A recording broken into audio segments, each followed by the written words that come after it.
সমাগত যি পঞ্চায়ত নিৰ্বাচন ইতিমধ্যে শেষ হোৱাৰ পিছতে ইতিমধ্যে দেখা গৈছে যে অসম বিধানসভাৰ যি নিৰ্বাচন ইতিমধ্যে ২৬ৰ যি ইলেকশ্যন এই ইলেকশ্যনৰ ক্ষেত্ৰত কিন্তু দেখা গৈছে যে বিভিন্ন ৰাজনীতি দলসমূহে কিন্তু তেওঁলোকৰ দলীয়ভাৱে তেওঁলোকে কুচকাৱাজ চলা পৰিলক্ষিত হৈছে আৰু সমান্তৰালভাৱে বিটিটিৰ যি ইলেকশ্যন এই ইলেকশ্যনৰ বিষয় লৈ কিন্তু মুখ্যমন্ত্ৰী ডাঙৰীয়া মন্তব্য কৰা পৰিলক্ষিত হৈছে।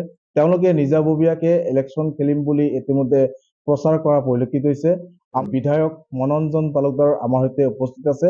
তেখেতৰ পৰাও আমি প্ৰতিক্ৰিয়া জানিবৰ কাৰণে চেষ্টা কৰিম, কিয়নো তেওঁলোকে মৃত্যুজোঁটৰ বিধায়ক হিচাপত তেওঁ সৰ্ব সমষ্টিৰ বিধায়ক হিচাপত তেওঁ নিৰ্বাচন হোৱা বা তেওঁলোকে প্ৰতিনিধি আগবঢ়াইছে বা ৰাইজৰ মাজত তেওঁলোকে প্ৰচাৰ কৰা পৰিলক্ষিত হৈছে। এই বিষয় লৈ আমি তেখেতৰ সৈতে কিছু মন্তব্য লোৱাৰ কাৰণে চেষ্টা কৰিম। প্ৰথমতে আপোনাক দা নিউজ প্লাছৰ সৈতে স্বাগতম জনাইছো। ধন্যবাদ। এতিয়া নিৰ্বাচনৰ মোটামুটি দামামা বাজিছে।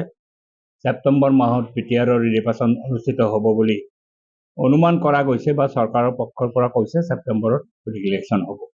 এই ইলেকশ্যনত কোনে কি ৰূপত ইলেকশ্যন খেলে এতিয়া কোৱা বৰ মুস্কিল, কাৰণ বিজেপি প্ৰথমতে অকলে খেলিম বুলি ক'লে, তাৰপিছত ইউপিএলৰ লগতো ক'ৰবাত বুজাবুজি হ'ব পাৰে, সম্ভাৱনা আছে বুলি ক'লে, তাৰপিছত জিকা চিটত তেওঁলোকে অকলে খেলিব এই ধৰণৰ কথাও ক'লে। কি কৰে বিজেপিটো কোৱা মুস্কিল, কাৰণ তেওঁলোকে সুযোগ সুবিধা বুজি পেলাই অৱস্থান লয়। কিন্তু কংগ্ৰেছ দলৰ আজি PSC বহিছিল, তেওঁলোকে অকলে নিৰ্বাচন খেলাৰ কথা কৈছে। আমি ভাৰতৰ কমিউনিষ্ট পাৰ্টিও এই বিটিআৰৰ নিৰ্বাচনত আমি অকলে নিশ্চিতভাৱে খেলিব লাগিব, কাৰণ কংগ্ৰেছে অকলে যেতিয়া খেলিব তাত বুজাবুজিৰ প্ৰশ্নটো নাহে।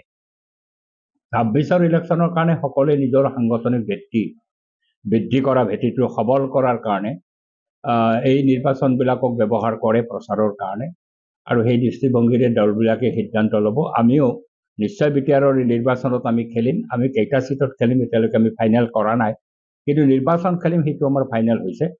অহা ২১ তাৰিখে আমাৰ ৰাজ্যিক সম্পাদক মণ্ডলীৰ বৈঠক বহিব। ২১ তাৰিখৰ সেই বৈঠকত আমি গোটেইখিনি কথা বিতংভাৱে আলোচনা বিলোচনা কৰি ফাইনেল কৰিম, কিন্তু আমি নিৰ্বাচন খেলিম। নিৰ্বাচন অকলে খেলিব এতিয়া সকলোৱে যেতিয়া অকলে খেলিব, কংগ্ৰেছে যদি অকলে খেলে বুজাবুজিৰ প্ৰশ্নটো অহা নাই।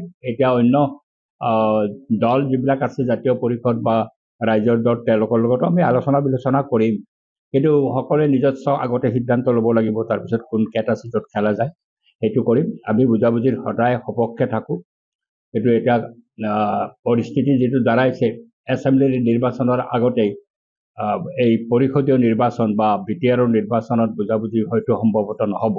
তেতিয়াহ'লে আমি অকলে খেলিব লাগিব, আৰু যদি বুজাবুজি হয় আমি বুজাবুজিৰ কাৰণে বাট মুকলি ৰাখিছোঁ, আমি কথা বতৰা পাতিম। কিমানখন আসনত আপোনালোকে এতিয়ালৈকে আমি সিদ্ধান্ত লোৱা নাই। মই ক'লোঁ ২১ তাৰিখে আমাৰ সম্পাদক মণ্ডলীৰ বৈঠক বহিব, তাতে আমি ফাইনেল কৰিম আমি কিমানখন আসনত খেলিম, সেইটো আমি তাতে ফাইনেল কৰিম, আৰু সেই হিচাপে আমি জনাই দিম ৰাইজক। ২৬ৰ নিৰ্বাচনৰ কাৰণে এতিয়া আমাৰ কথা স্পষ্ট যে ভাৰতীয় জনতা পাৰ্টীক পৰাজিত কৰিব লাগিলে তেওঁলোকৰ বাহুবল আছে, পুলিচ প্ৰশাসনক ব্যৱহাৰ কৰে, টকা পইচা প্ৰচুৰ খৰচ কৰিব। তেওঁলোকক পৰাজিত কৰিব লাগিলে বিৰোধী ভোট যাতে ভাঙি নাযায়, আমি মেক্সিমাম বিৰোধী ভোট একত্ৰিত কৰাৰ ওপৰত পাৰ্টীয়ে আমি গুৰুত্ব দিওঁ। আমাৰ এইটো পাৰ্টীৰ নিৰ্দেশিত লাইন। আমাৰ পাৰ্টী কংগ্ৰেছ অলপতে হৈ গৈছে মাদুৰাইত, তাতেও আমি সিদ্ধান্ত লৈছোঁ maximise the anti BJP vote. এই maximise the anti BJP vote এই দৃষ্টিভংগীৰে আমি বিভিন্ন ৰাজনৈতিক দলৰ লগত বুজাবুজিৰ কাৰণে আমি চেষ্টা চলাম, আৰু আমাৰ বিশ্বাস যে বুজাবুজি নিশ্চিতভাৱে হ'ব। কোন পৰিসৰত হয় কেনেকৈ হয় আজিয়ে ক'ব পৰা নাযায়, কাৰণ ৯ মাহ এতিয়াও নিৰ্বাচনৰ কাৰণে আছে, আৰু এই নিৰ্বাচনত আমি সজোৰে এইবাৰ আমি অংশগ্ৰহণ কৰিম যাতে ভাৰতীয় জনতা পাৰ্টীক পৰাজিত কৰিব পৰা যায়, এইটোৱে আমাৰ উদ্দেশ্যৰ লক্ষ্য। সভাপতি গৌৰৱ গগৈ কেনেকুৱা ধৰণৰ ভূমিকা আপোনালোকে পালন কৰিব? এতিয়া গৌৰৱ গগৈ সভাপতি হৈছেহে, আজি প্ৰথম তেওঁলোকৰ PSC বৈঠক বহিছে।